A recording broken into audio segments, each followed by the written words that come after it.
Hey, good morning, everyone, and thank you for attending our third CARM open mic session.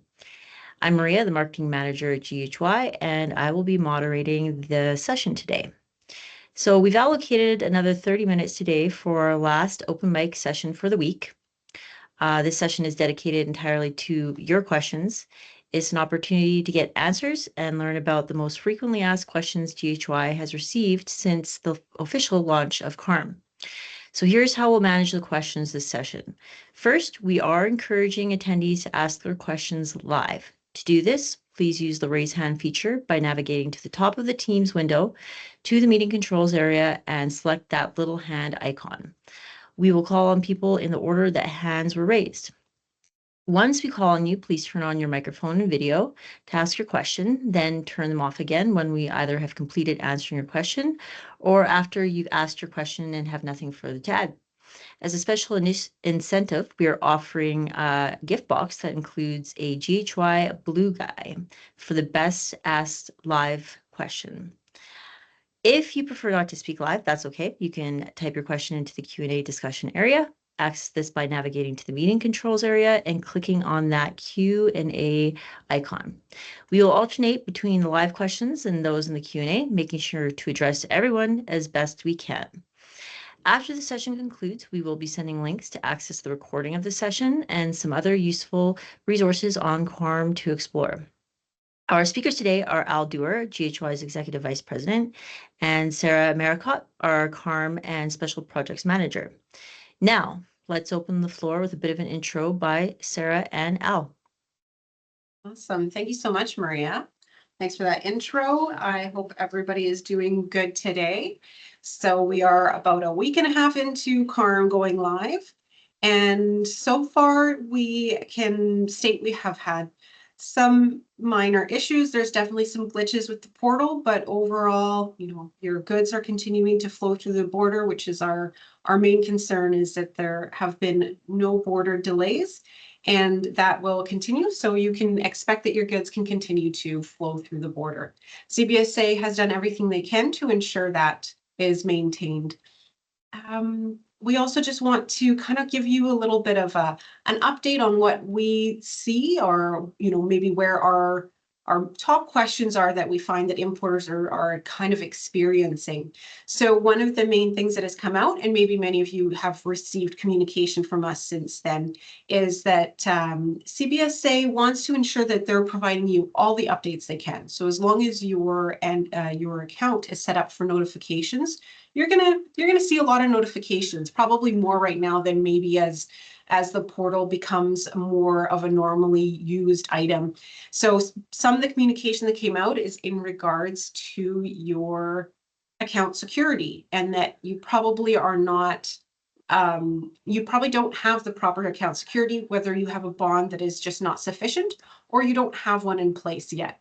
And we just want to put you at ease that this is just a reminder, and that you do have 180 days that started on October 21st to obtain this. And it's important to know that because you're not going to be able to get it on day one. And in fact, we're just kind of still working through that process with surety companies and CBSA on how they can properly communicate with the portal to ensure that they can post that security for you. So to me, the security, Sarah, it's like a damage deposit. Like if I was going to an Airbnb or checking into a hotel, they ask for your credit card at first just to kind of cover incidentals or other issues. CBSA used that calculation based on your largest month from the previous year, inclusive of duty and taxes. Two mechanisms really of security, one being cash, where you'd have to cover off 100%, and the other being a written security agreement, which for most people is going to be a bond, and that only has to cover 50%. So we'll talk about that a little bit more, but the nudges to me they're quite a nuisance. In that CBSA has started off by saying you don't need anything for 180 days, but they're sending you nudges anyway, in any case, based on the amounts that they feel are calculated as being due. So they've given you grace, but they're telling you, in 6 months, we're going to expect you to have something in place. Just yesterday, which is also quite disappointing, just yesterday, the API connections with the surety companies started working as far as what can happen. The an API is just starting. They're still struggling and working through some other administrative actions such as endorsements, et cetera, at the surety and CBSA level. So we fully anticipate, and which is why they have a transition plan in place. We fully anticipate it to be taking it at minimum 3 months before people are starting to onboard, and likely go even beyond the 6 months. But we'll see how things go. Our commitment, if you happen to be a client of ours, our commitment is to try to have everybody in place by January, and we're working through a queue in that regard. At first, getting acknowledgement of what you're wanting to do, or if you're going to be doing it yourself. And second, teeing things up so that it can be done electronically and with speed and ease. So if you are a customer of GHY's and haven't connected with us, please outreach to carm@ghy.com, and we'll make sure there's clarity there. And if you're not a client of GHY's, really you should be checking with your particular service provider in regards to that. But you have time, 6 months. And on behalf of CBSA, and maybe I shouldn't, but on behalf of CBSA, I apologize for the nuisance reminders that some of you are getting. Yeah, and I think that's important to acknowledge that, you know, although it's mandatory, you have time, and as your broker, we're here. If we're not your broker, like Al said, make sure you have those conversations with your broker and that you know when you're ready to go. So I'm here for any questions people may have. I can provide quotes, etc. So by all means, feel free to reach out to us. Should also mention, like, we realize Yeah. as a So, broker, I realize as a broker, many many importers are using more than one broker. And if that happens to be the case, you really have to communicate your particular intentions with all service providers that have been looking after submitting releases on your behalf. For those of you that have went onto your portal, you will see in the bottom of your portal a comment that says declarations requiring your attention. That's another lie. It's not requiring your attention. It's requiring your service providers or your customs brokers' attention. They have effectively processed the release on your behalf. And because they've already done it, all they're waiting to do is, in many cases, is pressing a button when CBSA works through some of their other issues with difficulty in tax calculations, as well as special relief calculations. So as soon as they solve those problems, your broker is going to be pressing those buttons and those transactions are going to be going through. If you try to do an accounting there, an action there, you basically have to recreate the entry exactly how your broker created it. And that's an awful lot of keying. You don't want to do that. I see we have a couple of questions, but Sarah, were you going to offer anything else, or I think agree to say something? I think you kind of got that. And I think that the importance there is to understand that as your broker, and I, in conversations with other brokers, has been very similar, is that we're continuing to process your entries in a controlled testing environment. So because of those issues that Al spoke of, we don't want to, you know, for lack of better words, open the floodgates and submit all those backlog entries until we know that what we've declared is what will be received and that your goods are properly declared, instead of having to then go back and either work through some reconciliation nightmares or even, you know, file for corrections, because CBSA now does the final calculation, and in some cases that has been pretty wrong in our testing. So we're not going to do that until we know we're satisfied, right? And when Sarah says pretty wrong, that's in reference largely to anything that might have an excise tax or might have a special import measures duty relief. And those are big numbers when that happens. So we and the rest of the industry are working through problem solving in that regard. CBSA has posted, if you happen to look on their website, we can happily share with you a link after this session as well to all the open issues they currently have. Great. Thank you, Al. Sarah. We'll jump into a live question here. We've got Mary with her hand up. So Mary, please go ahead. Hi, this is Mary from Tormont. So can you hear me okay? Yeah. Okay. Right. Okay. So thank you very much to GHY for putting a few of our entries through in kind of the controlled test way. So from what you just said, do you think we should still hold those entries back and not open the floodgates yet? Because we have EDI files temporarily suspended that are, accumulating at a voluminous rate. And do you think now we should not send them, because we are still seeing rejects? We have open tickets with the CARM support that we have not received any significant substantial support on the tickets that we have opened. So when you and I had talked the other day, and even just looking over the types of entries that you have. So when we met with Bruno and we were looking at you submitting yours, our biggest thing with your types of entries, I do not believe that you're going to have anything from what we've experienced that will have miscalculations. You're more receiving those rejects. So I would say it's almost like a decision of, are you willing to get, say, 60-70% through and be comfortable with those quantity of rejects that you'll have to work through after.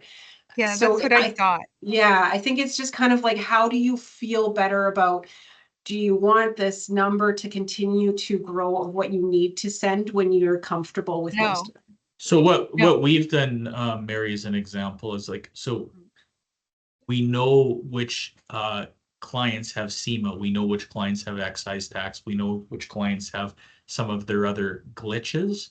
So we're definitely only sending portions of those clients through into the environment, and we're holding back on the others till they resolve it, because the concept of putting through a declaration that will create an overpayment or a reject, and it takes twice as much, 3 times as much work to correct the reject as to do it right the first time. So we're expecting that the help desks are going to get their act together. We are seeing rejects on what we consider to be valid information, Yes. on valid annex codes that are getting rejected. So should we wait until we get a response from our ticket that they've corrected that problem? Or I should we would just on, try to complete shipment and resend it and just keep guessing? So resending it isn't going to change it, because there's a well-known issue with the annex codes. What the actual issue is, I'm not quite sure if they've just missed linking some of those to specific HS codes, but that's my understanding, is that there's a link missing. So the annex is rejecting for not applying to that one. we would recommend holding off on those for. So what I would say is if you can, if you know which parts you're going to have that specific on, then yeah, I would hold those, because like Al said, you're gonna have to work through a whole bunch of rejects. So if you know which products could have potential issues, then I would hold those. And Maybe we could just set up a QC case in the library for those annex codes and not send them. And then we'll let the floodgates, for the ones that do complete valid, let those go through, and we'll try to manage that internally. Okay. Great So question. have you heard anything on when CARM support tech help is going to start reaching out to importers or answering any of those tickets, or they all AWOL? Mary, it's very discouraging right now, because they are largely AWOL, and we wish we had a better answer on that. And when and as we do, we'll make sure we share with everybody that has attended these webinars. But right now, they're AWOL is a good explanation. So okay, on us. Onward. Thank you. Thanks, for Mary. Input. Thanks, Mary. Okay, we'll jump into the Q&A section here and grab the first question that came through from Hope. So does the CBSA have to update their customs broker's profile on their back-end servers? I'm going to say no to that. Like, I think everybody is updated. We're set. As long as the importer is registered and delegated, everything will work, other than the nuisance notifications having to do with RPP. And when I say everything will work, that's excluding what Mary had just made reference to, and Sarah and I talked about, the known glitches. So if you don't have any of those issues, like relief provisions, special excise codes, or SEMA, things are going through as we would expect. And this was the largest change that they've ever made and ever will have to make. So rather than me being as negative about some aspects, because I think about how many years it involved in testing, I should say that all in all, it's been a better job than we probably would have anticipated. Thank you, Al. Okay, we've got another one from Jennifer. CBSA included an August duty deferral payment in our SOA, statement of account. We have the stamped B2 proof of payment. Am I okay to deduct this from the SOA amount? I also have multiple open B2s and duty drawback credits that I am hesitant to offset this SOA payment. Am I okay to leave them until next month? Great question. So one of the things that I'll go to the B2 portion first, which is still very gray, but my understanding, and I believe most of the understanding that's coming out from the industry, is that any B2 that was not approved prior to October 21st will ultimately be rejected and sent back. And the reason for that is because that system isn't active anymore, right? So they did what they could to work through the backlog and to try and have all of those accepted. But unfortunately, I believe there's quite a few that are sitting there as unactioned. I haven't seen any back yet. I spoke to our other department and it doesn't sound like we're getting them back yet. So that's why I just can't verify that that's the case, but that's what we believe will be going on. When that occurs, then you're going to need to take steps to then apply for it through the CARM portal. And we can talk about that in length later for sure. So as for your SOA and what to pay, the big thing that I want to make sure that everybody understands is that CBSA posted a customs notice stating that they recognize that this is not going to be an overnight, the solution is done and your accounts are all clear and everything is good. So they have allowed they've provided a 90-day grace period for a penalty-free, it's a 90-day penalty-free on any late payments and it kind of goes into other items of that are specific to CARM. So if, in other words, you aren't quite sure on your SOA and you do pay an incorrect amount, you won't receive a penalty. I recommend when you're talking about your stamped B2 with proof of payment, that one, you've received what you should for the payment. If you've made the payment, but it's not showing on your SOA, I would review your transactional history and take a look at what's showing in there. It should show that payment unless it's just so recent they haven't noted it. But if you take it off your SOA, again, you're not going to be you're not going to receive any kind of penalty on that short payment. Perfect. Thank you, Sarah, for the detailed answer. Okay, we've got another one from Alexandria.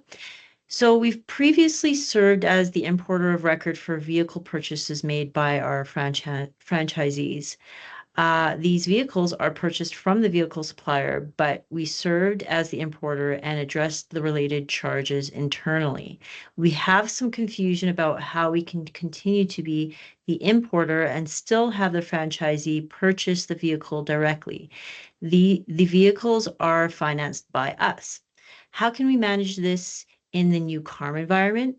We do not want to burden the franchisees with having to open their own CARM account. Great question, and definitely there's some nuances to the changes in CARM. I would need more, and I would need to understand who the true importer of record is to really provide a solid answer. So I don't want to say something that may speak out of turn here. I would start with that, is validating who the true importer of record is, because that is who needs to be on the CARM portal. So if you aren't that importer of record, then you shouldn't be the one declaring them through the portal. But you should be able to work with, if you are with GHY, then reach out and we can work with you. If not, reach out to your broker and you can definitely work with them on how to ensure that you are properly declaring yourself as that importer of record and do what needs to get done so that you can continue to work in that aspect and be the one to be on the CARM portal and manage. Perfect. Thank you, Sarah. Thanks for that question, Alexandria. That was a really good answer. Mhm. And you know, anything beyond that would should probably be taken offline to go much greater detail. That covered the essence well. Very, very well. Did you miss a question, Maria, or was it am I mistaken? Maybe I'm mistaken. I'm just No, going. I'm good. Yeah, Okay. keep going. Okay, we'll go to the next here. So our broker is GHY. We do have a few shipments that get cleared by FedEx, where we are the importer. Would those transactions reflect in the CARM portal? Yes. Anything related to your business number is going to be on the CARM portal. What it will show for entries that are processed by Federal Express or a party other than GHY, it'll show who the filer is under the transaction. So you'll see that GHY, we hope we process them all, but you know, sometimes you have to go somewhere else for work, and that we expect and respect that. You'll see the filer code as GHY, and then you'll see the filer code as Federal Express. What's important to know is if you happen to be paying to GHY and paying to Federal Express, we will take, as Federal Express will as well, we will take the money that you provide and we'll apply it to your account, but it will go against your oldest debt. So if you pay us and we pay on your behalf, we may be paying the Federal Express transactions instead of the GHY transactions. I don't think it matters that much because we're basically just paying your account, but know that those checks and balances won't necessarily be clean when you look at who paid and what they paid. The government just wants to take money as it relates to your account. But clearly it shows on your portal or in your portal, all transactions released under your number and accounted under your number and who the filer was. Perfect. Thank you, Al. Okay, I'll just jump over into the chat area because there is some questions coming through there, and then I'll jump back over into the Q&A area. Okay, so we've got one here at the top. We have a group of companies that are nested under a parent company. Are we able to have a single bond that covers all of our companies, or does each company business number require its own bond? That's a really good question. And the answer is actually, it is up to yourself as well as to the surety company that would be assisting. So each RM could have its own bond, or you can work with, whether that's through your broker or directly with the surety company, to obtain one bond that will be sufficient to cover each RM. CBSA has stated that the requirement there is that you must have a bond that covers the minimum of each RM. So let's say you have 3 RMs and they all require a minimum of $5,000, then you must have a $15,000 bond. Makes sense. Makes sense. Thank you, Sarah. Okay, next one here is once we have a bond in place, we will be the ones that need to release our shipments. Will it be us that need to release our shipments, or can our brokers do that for us? Continuing on, will our bond, once set up, cover shipments coming in from the USA and going out to the USA? Okay, so I'll take the second one first because it's a nice, easy one. Your Canadian and your US are complete separate, right? You have different business numbers and there's different government regulations. So you have a separate bond for each. Into the US, people have required that bond for years. So you're going to just have that similar bond in the Canadian side. Your continuous import bond is really what in essence that is. And based off of that, that should kind of answer that first question. Is it would still be addressed the same way as it is today. It's just you're providing that written security, but we would still, or your broker, whoever that may be, would still release your goods and still final account for them. It's just you're holding that surety. Perfect. Thank you, Sarah. Okay, we've got one last one in the chat area here. Will courier companies be calling us prior to release to obtain our importer number / broker information, or will they still be able to release on their business number? If they do release on their business number, how do I get the entry moved to our business number? Wow, that's an amazing question. It is. And, I mean, I think this has been a huge issue for years, honestly, with couriers. But keep in mind, the couriers must have quite an endeavor of getting everybody's business numbers. So this is twofold. CBSA has recognized that overnight this isn't going to be addressed. So there is an allowance for a courier to continue to use their business number to have your goods cleared. Same as they have also extended that to brokers if there was an issue in any regard. The difference there is if you have a business number, can couriers? Yeah, absolutely. Yeah. So Whereas like courier, think about it, couriers just, they're making a choice to release under their BN number. The next part of and they can make that choice in theory for the next 12 months. The downside if they make that choice is you won't get to view on your portal the activity that relates to your account. Which to me seems a bit problematic. If they do release it on their business number, how do you get the entry moved to your business number? Well, you would have to ensure that they are delegated authority, and they in turn would post the correction, moving it from their business number to your business number. Yeah, and that kind of segues into a really great new feature we saw the other day. During all of testing and for quite a long time with CARM, CBSA has stated that corrections to business numbers can only be done after payment is due. So you would have to finalize the entry under the courier's BN and later do the correction. And they've stated now, and we still need to test this out, but they have stated that before it's been finalized, brokers and importers can now move that over to their business number. So the hope in this situation would be you would reach out to the courier and say, I want this moved to my business number. And you would need to sign a general agency agreement with them for them to use that business number and then have it transferred over. They only have to delegate in the portal, right? Because they've already authorized the release. Do they want it done each time?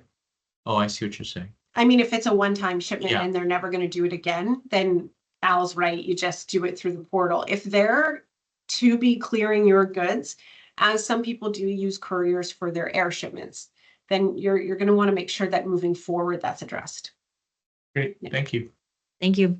Okay, we've got another one here from Joshua.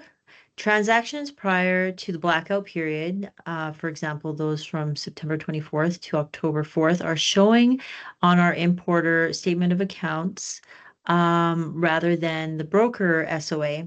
They were processed on the broker's bond/account. The broker has already invoiced us since they expected the transactions to be on their SOA. Now the broker has asked us to change the pad effective date so that we don't double pay. Is there any statement from CBSA as to how double payments would be addressed if they happen? Would it credit the November SOA potentially? So the way it's supposed to work is all I can, I guess, speak to, because I've heard that they're not necessarily working as efficiently as they should yet. But the understanding. Okay, do you want me to start with this? Like, first off, that's a known issue. And it's a problem. Second is that if both the broker pays and you pay, you will have a surplus amount of money sitting on your account. Would it credit the November SOA? Well, a credit would be available to be taken at that time. So that would be how I would respond to that. Sarah, would you say it's slightly different? Slightly different. Okay. So the way that the system has been designed and is supposed to be working moving forward, I say supposed to, is that the credit isn't going to be held until your SOA. The credit would instead be used as entries come in and payment is due. So you're going to see it, but it's going to drop off. There is a clearing, an overnight clearing. So your oldest debt would be paid first with that credit. So Al's correct. It should show up on your SOA, but at the same time, it will automatically pay due amounts. So I hope that just makes sure that you understand that it's going to still be used without you needing to. If you want that as a disbursement, though, there is an area on the portal where you can request, and the default should be yes for disbursement. So if you never use the credit, they should be supplying it. The individual said that with sufficient context in that. And it's an unfortunate known issue because as the party made reference to, that shouldn't have happened, and it shouldn't, and it's very frustrating to the brokers that worked in that fashion. Thank you. We'll keep going here. We've got 2 more questions that have come in, so we'll keep pushing through. From Sheldon, can any other brokers make charges on our CBSA account if they are not authorized, the authorized broker of record? So to me, that's a trick question, and I like it. If you listen to certain of CBSA's webinars, they say that a broker should never be able to charge anything to your account unless you've authorized them on your account. Well, that's not true. Because if you signed anything with a broker that's given them authority to release things on your behalf, that's usually held in perpetuity. So they've got a document somewhere, whether it be a general agency agreement or other type of instructions, and with your BN number. So they're going to assign that liability to you based on just going on and performing the release. What's frustrating, or it would frustrate me if I was an importer, the only way the accounting can occur is if you delegate them authority in order to account for that, or if it transfers to somebody else.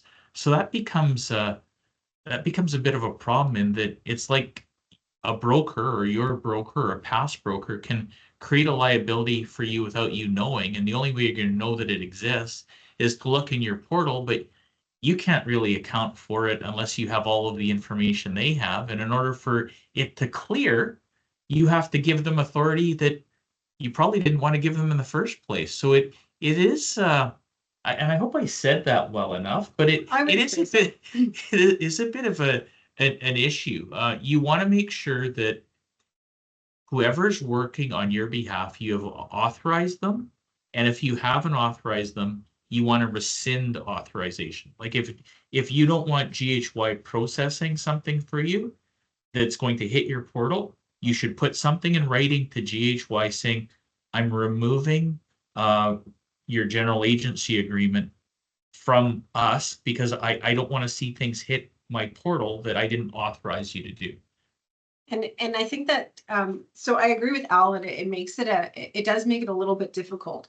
The one good component that a lot of importers have struggled with is they say, you know what, I don't have a POA with this broker or this courier. And if you don't delegate them and you do have entries that are sitting there, you can work with them then to ensure you say, no, you don't have this power of attorney, you don't have this general agency agreement, therefore I will not finalize these. And then they have to work with you to send them over to the correct broker. So there are some cases where it has provided some people some enlightenment on how they can maybe stop that from happening. Maria, I just wanted to go back. I think we missed a question a little bit further down. Our broker is GHY, and we do have a few shipments that get cleared by FedEx. No, we responded to that. We got that one. Oh, we did. Yeah, Sorry. Oh, I apologize. Yeah. That's the one I was trying to find the chat. Sorry. Yeah, no, all good, all good. No, well, we do. I'm going to circle back to Kim here because she's still a little bit confused. So we send the very odd shipment to the U.S. And we quite often receive goods from our suppliers in the U.S. Is the purpose of our bond only for the shipments coming to us from our suppliers, and any shipments going to the U.S. would be covered under the receiver's bond? I am not familiar with importing or exporting at all. FedEx, UPS, and Absolute Global have always taken care of that and billed us. So the context is with that, is importers either in Canada or the United States, and you can be a non-resident importer, like I can be a resident of Canada and wanting to ship something into the United States. and I could still be the importer of that shipment. Whoever the importer is needs to have some type of posted security or surety. So if you're importing into Canada, you need surety in Canada. If you're or security or like, but I'm just talking in the form of bonds right now. We could talk cash as well, but form of bonds. You need a bond if it's coming into Canada and a bond if it's going into the United States if you're acting as the importer. Yeah, so I think the thing to understand there is for your goods that are being shipped to you, if you are the importer, you need that bond. When those goods that you say you seldomly ship to the US, if you are acting as the non-resident importer into the US, then yes, you should have a separate bond. But it sounds like you probably have that handled through the supplier in the US. So then they would have a bond. But if we go a little bit deeper here, and this is the world just changed. It doesn't, part of it doesn't make sense as to why the world just changed. The individual states. Hi, with my importing, I've used FedEx, I've used UPS, I've used Absolute Global, and everything's always been taken care of. You know what? That's going to continue with the exception that you have to post some type of security, whether that be a cash or a bond.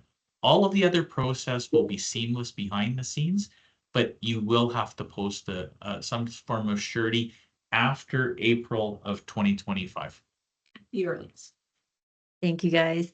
So we've got a few more questions coming in. We'll extend it out a little bit here, and we'll grab Martin, who's got a live question. So Martin, please go ahead. Yeah, hi. We do regular importing with our broker, but we also receive a lot of samples that do come in UPS or FedEx. How is this going to affect the samples, which are always like value less than $10? They're really small samples. Oh, if it's less than $10, that should come through like, and I guess the number really would be like $40, right? I think that's what it is. Yeah. Anything less than $40 Canadian should just come through without any type of declaration. It will flow right through. If, however, you have a sample that happens to be $50 or $60, you have to delegate if you want the courier to be processing that for you. You have to delegate authority for them to handle that in the portal, and you'll see the odd transaction from them in that regard. Anything that's released on your account has to have delegation to the party that has released it in order for them to perform accounting. Great question. Okay, Yeah, so just to confirm, because I have these really ridiculous arguments with UPS reps who always want to say, who's your broker, or are we your broker? And I'm saying, but it's less than $10. And we have this back and forth. It just keeps happening. They're really annoying.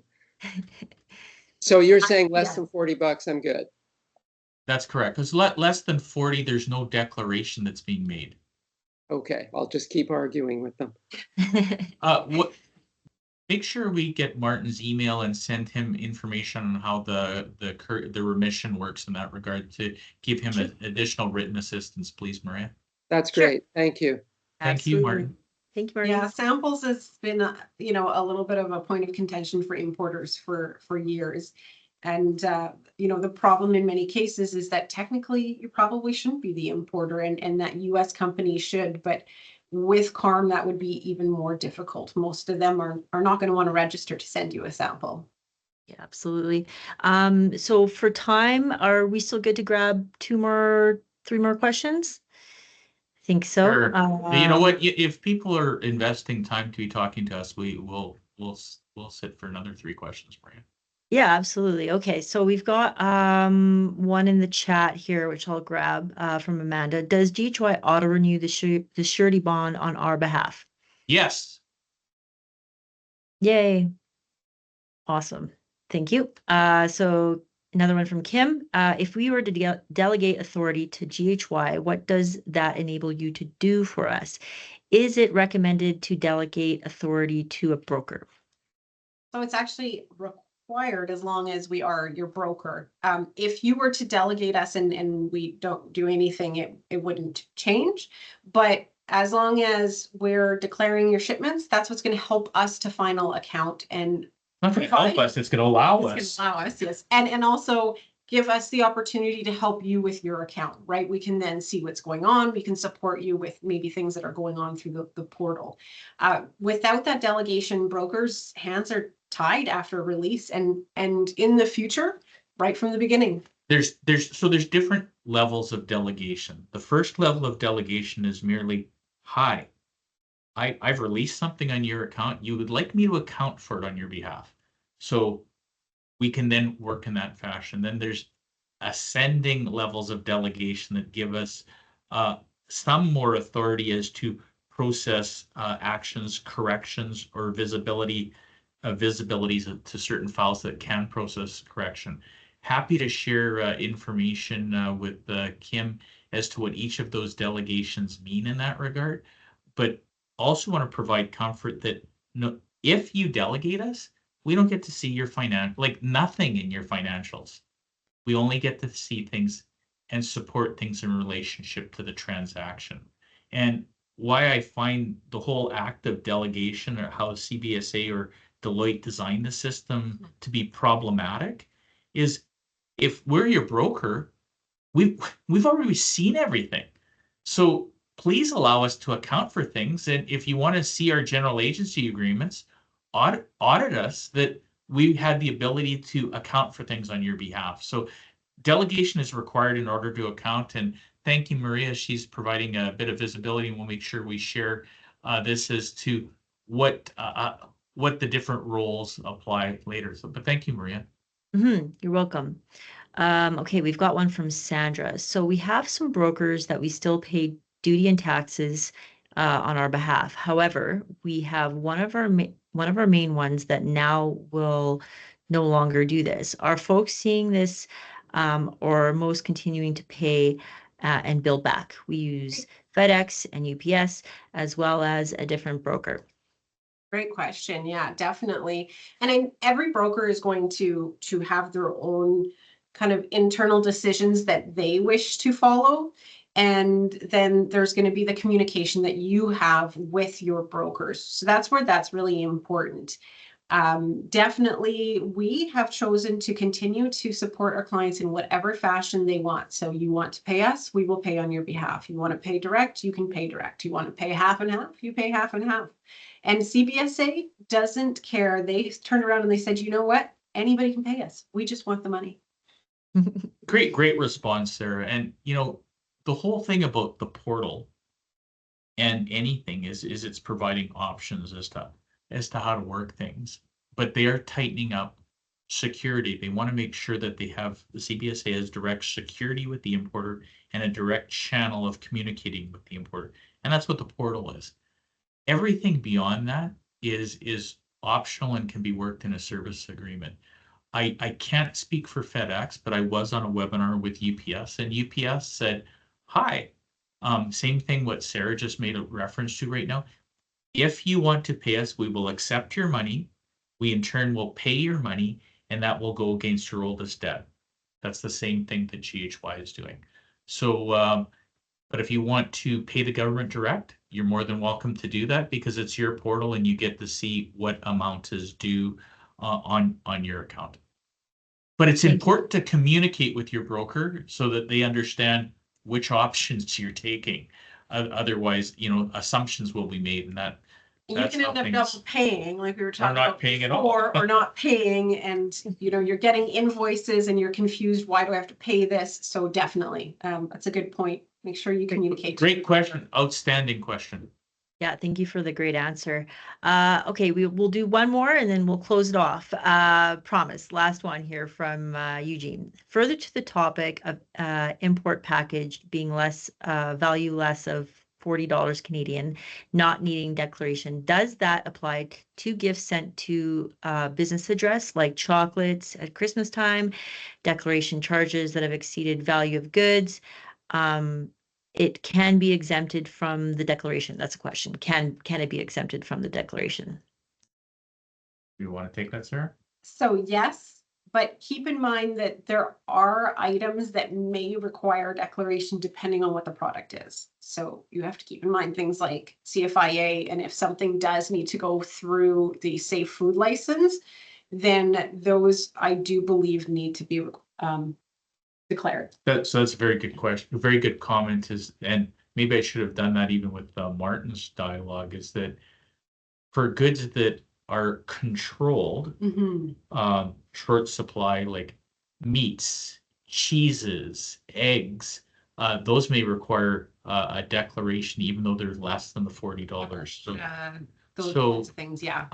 We'll provide more context as it relates to that, but happy to, whether it be for Eugene, Martin, or anybody else, anybody that's dealing with sample goods. My earlier comment, less than $40, that was a general comment, and covers like 98% of what's happening. But if you happen to be dealing in the 2%, like not chocolates would be fine. Chocolates would be safe food. But in regards to it would still come through. Yes. Whereas cheese though would be an issue.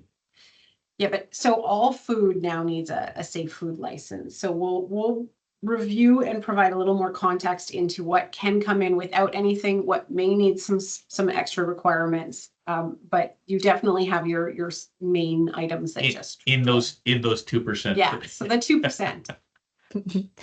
All right, on that note, we'll wrap it up here. So we want to thank everyone for attending again. This is going to mark the conclusion of our third and last open mic session for and good point.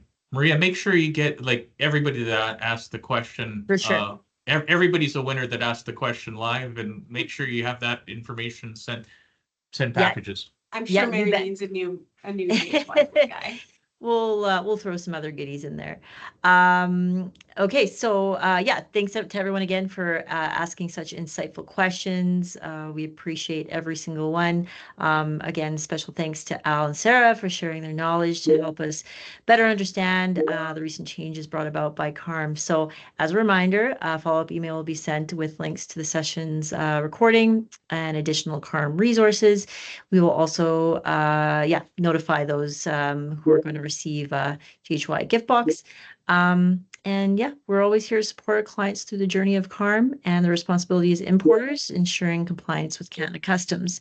So please reach out to us at any point. We're always here to help. So thanks again. Maria. Take care. Thanks, everybody. Bye, everyone.